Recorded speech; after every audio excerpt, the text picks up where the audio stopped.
Hello friends, welcome to my YouTube channel commerce classes by Vishal sir. आप सभी का मेरे यूट्यूब चैनल पे एक बार फिर से हार्दिक स्वागत है। बच्चों, आज हम class 12th subject business studies और इसमें भी हमारा चैप्टर 12 कह लीजिए या यूनिट 12 कह लीजिए, ये लास्ट यूनिट है 12th बिजनेस स्टडी सब्जेक्ट की, कंज्यूमर प्रोटेक्शन, ये चैप्टर चल रहा है। और इसमें भी आज हम वेरी इंपॉर्टेंट टॉपिक पढ़ने वाले हैं, 3 टायर रिडर्सल मशीनरी, जिसे न्यायिक तंत्र भी बोलते हैं। वो आज की वीडियो में हम उसके बारे में डिस्कस करेंगे। बट इससे पहले मैं एक बात आपको बोलना चाहूँगा कि इसमें टोटल मैंने 4 वीडियोस बनाई हैं इंक्लूडिंग दिस, इसको मिला के। इससे पहले 3 बनी हुई हैं, तो अगर आपने वो नहीं देखी उन तीनों वीडियोस को आप सबसे पहले देखिए और एंड में इसको देखिए। छोटा सा चैप्टर है लेकिन काफ़ी इंपॉर्टेंट है। इसमें 2 टॉपिक मोस्ट इंपॉर्टेंट है, एक तो राइट्स ऑफ कंज्यूमर्स और the second one is 3 tyre redressal machinery, जो आज हम पढ़ने वाले हैं। तो आइए, समय ख़राब ना करते हम वीडियो के चलते हैं। आइए, अब एक क्वेश्चन आता है कि who can file a complaint under the act, CPA act 1986। कौन कंप्लेंट कर सकता है? कंज्यूमर प्रोटेक्शन एक्ट में कौन कंप्लेंट कर सकता है, कौन एंटाइटल है कंप्लेंट करने के लिए? देखिए ध्यान से, who can file A complaint under the act, a consumer कर सकता है, एनी वॉलंटरी कंज्यूमर एसोसिएशन कर सकती है कोई भी, सेंट्रल गवर्नमेंट कर सकती है, स्टेट गवर्नमेंट कर सकती है, वन और more consumers where there are numerous consumers having the same interest, तो ये भी कर सकते हैं। और लीगल हियर और रिप्रेजेंटेटिव होती है डिजीज कंज्यूमर्स। मान लीजिए किसी कंज्यूमर को नुकसान हो गया, उसकी डेथ ही हो गई, इतना बड़ा लॉस हो गया उसको, तो उसके जो लीगल हियर है, रिप्रेजेंटेटिव हैं, अगर किसी गुड्स से ऐसा हुआ है, किसी गुड्स के यूज़ करने से ऐसा हुआ है, तो वो कर सकते हैं। अब हम पढ़ रहे हैं मोस्ट इंपॉर्टेंट टॉपिक जिसकी बात हम कर रहे थे, redressal agencies under the CPA act, consumer protection act 1986। कौन कौन सी है? इसको 3 टायर रिड्रेसल मशीनरी और एसेट भी बोला जाता है। देखिए, पढ़ते हैं। ये रहा, redressal agencies under the CPA act 1986। There is a 3 tier grievance redressal system for enforcement of the rights of the consumers. Consumer के राइट्स को एनफोर्समेंट करने के लिए 3 शिकायत मतलब आप कह सकते हैं शिकायत समाधान सिस्टम बना हुआ है पूरा। इसको बोलते हैं 3 टायर ग्रीवेंस रिड्रेसल सिस्टम बोलते हैं, शिकायत तंत्र कह सकते हो आप इसको। तो नंबर 1 पे है नेशनल कमीशन। एक्चुअली ये नंबर 1 पे इसे नहीं बोल सकेंगे आप, ये बोलेंगे, छोटे से ऊपर चलता है। नंबर 1 डिस्ट्रिक्ट, नंबर 2 स्टेट और नंबर 3 नेशनल। तो ये 3 हैं। DSN, इसकी शॉर्ट फॉर्म बनाई जाए तो क्या बनेगी? DSN। तो ये है डिस्ट्रिक्ट, स्टेट और नेशनल। आइए इसके बारे में थोड़ा डिटेल में पढ़ते हैं। Redressal agencies under the CPA act 1986। District forum, ये कैसे होता है? Establish by the state government ने बना रखे हैं, जगह जगह हर एरिया में डिस्ट्रिक्ट बने हुए हैं। इसमें आप कंप्लेंट कर सकते हैं कोई कंज्यूमर, अगर उसको लगता है कि वो हरास हुआ है। इन ऑल द डिस्ट्रिक्ट्स, किसी भी सभी डिस्ट्रिक्ट्स में कंप्लेंट अप टू 20 लाख रुपये तक की कंप्लेंट जितनी भी होगी वो यहाँ की जा सकती हैं। Appeal to state commission within 30 days. कोई यहाँ सेटिस्फाई नहीं होता, यहाँ उसको अगर जस्टिस नहीं मिलता तो आगे वो 30 डेज के अंदर स्टेट कमीशन में भी अपील कर सकता है। थोड़ा सा और पढ़ते हैं। रिड्रेसल एजेंसीज भी बोलते हैं इसको। डिस्ट्रिक्ट फोरम क्या होता है? District forum are set up in each district by the state concern. The important feature इसके ये होते हैं, it consist of a president and 2 member. इसका एक प्रेसिडेंट होता है, 2 मेंबर्स होते हैं, जिसमें से one of home should be a women, एक लेडी होनी जरूरी है, duly appointed by the state government. तो ये इसका पूरा का पूरा जो मेंबर की टीम बनती है उसके बारे में बताया है कि एक प्रेसिडेंट, नंबर 1, 2 मेंबर्स ये हो गए, plus one of home should be a women, ये भी एक वुमेन भी होनी चाहिए, duly appointed by the state government. Second है, it can receive consumer complaints of not more than 20 lakh rupees. तो इसकी लिमिट है 20 लाख तक के जितने भी केसेस होंगे डिस्ट्रिक्ट फोरम में आप क्लेम कर सकते हैं। On receiving the complaint the district forum shall refer the complaint to the opposite party concern and send the sample of the goods for testing in a laboratory. तो कह रहा है जैसे ही कंप्लेंट मिलती है तो डिस्ट्रिक्ट फोरम क्या करता है? रेफर कर देता है कंप्लेंट। जो दूसरी पार्टी है उसको भी नोटिस भेजा जाता है। एक तो जिसने कंज्यूमर ने कंप्लेंट की है वो तो कर ही रहा है, तो दूसरी पार्टी जिसके खिलाफ कंप्लेंट की गई है तो उसको भी एक नोटिस जाता है, और जो भी गुड्स वगैरह होती है वो सैंपल के लिए टेस्टिंग के लिए लेबोरेटरी भेज दी जाती है। The district forum after being satisfied that goods are defective और there is some unfair trade practice can issue. तो डिस्ट्रिक्ट फोरम वो चेक करता है डिफेक्टिव गुड जो भी है या कुछ भी अगर अनफेयर ट्रेड प्रैक्टिस हुई है तो एक ऑर्डर इशू करता है टू अपोजिट पार्टी को, directing him to either replace or return the price or pay compensation, कि वो पार्टी या तो इसको रिप्लेस करे या इसको वापस करे या फिर प्राइस वापस करे या फिर कंपनसेशन करे। In case the agreed party is not satisfied with the order of the district forum, अगर मान लीजिए जो पीड़ित पार्टी है वो सेटिस्फाई नहीं होती, he can appeal before state forum with in 30 days of the passing an order. जो ऑर्डर पास हुआ है 30 डेज में, फिर वो आगे स्टेट फोरम में कंप्लेंट कर सकती है, आगे हायर कोर्ट में जा सकती है। तो सेकंड पढ़ रहे हैं redressal agencies under the CPA act, state commission number second one पढ़ रहे हैं। तो ये गवर्नमेंट ही, स्टेट गवर्नमेंट ही से एस्टेब्लिश करती है, ऑल टाइप्स ऑफ स्टेट्स इसमें आती हैं। कंप्लेंट इसमें अप टू 1 करोड़, ये इसमें इंपॉर्टेंट बात है कि उसमें 20 लाख तक के होते हैं डिस्ट्रिक्ट फोरम में, उससे ज़्यादा 1 करोड़ तक के, अप टू 1 करोड़ रुपीज़ तक के, 20 मोर देन 20 लाख और अप टू 1 करोड़ तक की कंप्लेंट यहाँ की जा सकती है। Appeal to national commission within 30 days, अगर यहाँ भी कोई सेटिस्फाई नहीं होता तो वो आगे नेशनल कमीशन में 30 डेज के अंदर अंदर अपील कर सकता है। थोड़ा सा इसके बारे में भी पढ़ते हैं।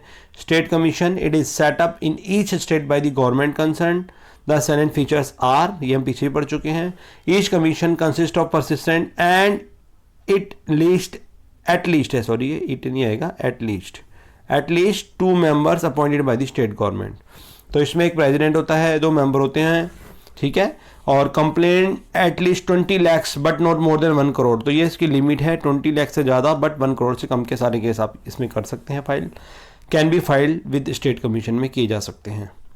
On receiving the complaint the state commission can also refer the complaint to opposite party and send the goods for testing in laboratory. ये सेम लास्ट वाली बात थी कि इसमें भी ऐसे ही होता है प्रोसेसिंग में।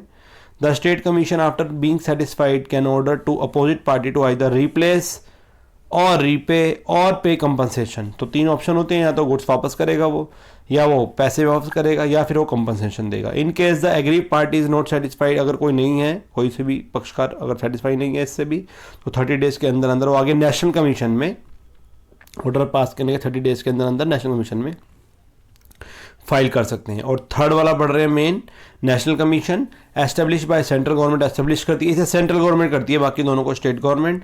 ओनली एट नेशनल लेवल पे ही होता है। इसमें 1 करोड़ से ज़्यादा के जितने भी केसेस हैं वो इसमें हम फाइल कर सकते हैं। Appeal to supreme court within 30 days, 30 days के अंदर अंदर सुप्रीम कोर्ट में भी अपील की जा सकती है। अगर कोई इससे भी सेटिस्फाइड नहीं है तो इससे हायर कोर्ट जो सुप्रीम कोर्ट है, यही सुप्रीम कोर्ट में सबसे बड़ी कोर्ट यही है, इसमें भी आप जा सकते हैं। अब नेशनल कमीशन के बारे में बता रहे हैं। National commission disputes redressal commission New Delhi, ये इसकी एक फ़ोटो दे रखी है आपको, ध्यान से देखिए। फॉर एग्जांपल ये दे रखा, ठीक है। आगे कह रहा है नेशनल कमीशन के बारे में थोड़ा सा पढ़ते हैं। It is setup by the central government, आपको ये बात ध्यान रखनी है कि इसमें सेंट्रल गवर्नमेंट के द्वारा सेटअप किए जाते हैं। इसके प्रोविजन जो एक्ट के ये हैं, इसमें एक प्रेसिडेंट होता है, कम से कम 4 मेंबर्स होते हैं सेंट्रल गवर्नमेंट के, ठीक है। All complaints are pertaining to goods and services of the value more than 1 crore can be filed with national commission। तो 1 करोड़ से ज़्यादा के जितने भी होंगे वो यहाँ आते हैं, इट मीन्स 1 करोड़ से ज़्यादा के, ठीक है। और on receiving the complaint the national commission can also refer it to opposite party and send the goods for testing. इसका भी वही प्रोसेस है, जिसने भी कंप्लेंट की है उसकी जो फिर गुड्स हैं उसको टेस्टिंग के लिए भेजा जाता है, अपोजिट पार्टी को भी मैसेज दिया जाता है। The national commission has the power to issue order for replacement, removal or to pay the compensation of the loss. तो इसमें भी यही है, या तो आप उसको जो भी ऑर्डर है इशू ऑर्डर द रिप्लेसमेंट और रिमूवल टू पे द या तो कंपनसेशन या लॉस के लिए इसमें आप कह सकते हैं पार्टी को। अब हम पढ़ रहे हैं रिलीफ थ्रू रिड्रेसल एजेंसीज को। इस रिड्रेसल एजेंसी जो हमें तीनों पढ़ी हैं, इसमें किस तरह की रिलीफ मिलती हैं पढ़ते हैं। ब्रिंगिंग आउट ब्राउचर्स जर्नल्स, ठीक है। आगे क्या कह रहा है वो, role of consumer organisation and NGOs का क्या रोल है, देखते हैं थोड़ा सा। ब्रिंगिंग आउट ब्राउचर जर्नल, ये जो कंज्यूमर ऑर्गेनाइजेशन वगैरह होती हैं वो ये काम करते हैं। एक्सेलरेटिंग कंज्यूमर अवेयरनेस, ये कंज्यूमर अवेयरनेस को बढ़ाते हैं, ब्राउचर जनरल ला के देते हैं। कलेक्टिंग डाटा इकट्ठा करते हैं प्रोडक्ट टेस्टिंग पे। अरेंजिंग टास्क सेमिनार वर्कशॉप करते हैं ताकि कंज्यूमर सारे अवेयर हो सके और कंज्यूमर के सोल्यूशन निकल सकें। रिलीफ थ्रू रिड्रेसल एजेंसीज, क्या रिलीफ हैं रिड्रेसल एजेंसीज के थ्रू, ध्यान से देखिए। पहला है रिमूवल ऑफ डिफेक्ट, मतलब आपको क्या क्या सोल्यूशन मिलते हैं अगर ये 3 कोर्ट में कोई सा भी केस किया जाता है तो क्या क्या रिलीफ मिल सकते हैं। तो बता रहा है रिमूवल ऑफ डिफेक्ट, आप जो भी प्रॉब्लम है उसका डिफेक्ट रिमूव करवा सकते हैं, या अपनी गुड्स को रिप्लेस करवा सकते हैं सर्विसेज को, या प्राइस वापस ले सकते हैं या कंपनसेशन भी ले सकते हैं सेलर से। डिसकॉन्टिनेंस ऑफ अनफेयर ट्रेड प्रैक्टिस, उसको मना कर सकते हैं कि जो भी गलत काम कर रहा था बंद करे। विड्रॉल ऑफ हैजार्ड गुड्स, की जितनी भी हैजार्डियस गुड्स हैं उसको विड्रॉ कर सकते हैं। इशू करेक्टिव एडवर्टीजमेंट भी करवा सकते हैं। और to produce films on food adulteration, misuse of drugs, cosmetics, इन पे भी आप ये काम करवा सकते हैं। To educate women regarding consumerism, women's को एडुकेट कर सकते हैं। To help business to standardise their product, business की हेल्प कर सकते हैं स्टैंडर्डाइज करने में प्रोडक्ट को। Helping schools to start consumer education, schools को भी कह सकते हैं कि कंज्यूमर अवेयरनेस के बारे में, एजुकेशन के बारे में कंज्यूमर को अवेयर किया जाए। आप कह रहा है prominent consumer organisation in India, कौन कौन सी ज़्यादा है इंडिया में? देखो, एक तो है कंज्यूमर कोऑर्डिनेशन काउंसिल, ये दिल्ली में ही है, ठीक है, इसको CCC बोला जाता है, कंज्यूमर कोऑर्डिनेशन काउंसिल।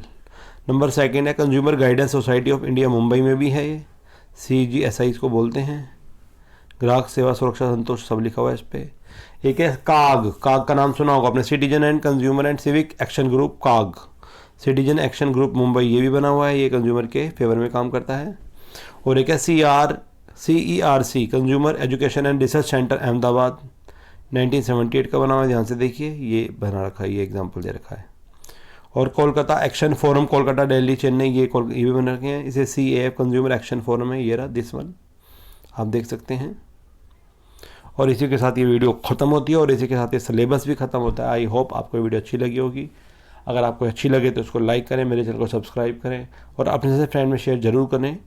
आपके नॉलेज के लिए बता दूं, आपका बिजनेस स्टडीज़ का पूरा 80 मार्क्स का जो भी सिलेबस है पूरा हो गया। और बिजनेस स्टडीज़ पे ही मैंने प्रोजेक्ट पे भी बहुत सारी वीडियोस बना रखी हैं, आप मेरे चैनल पे जाके प्लेलिस्ट में चेक कर सकते हैं।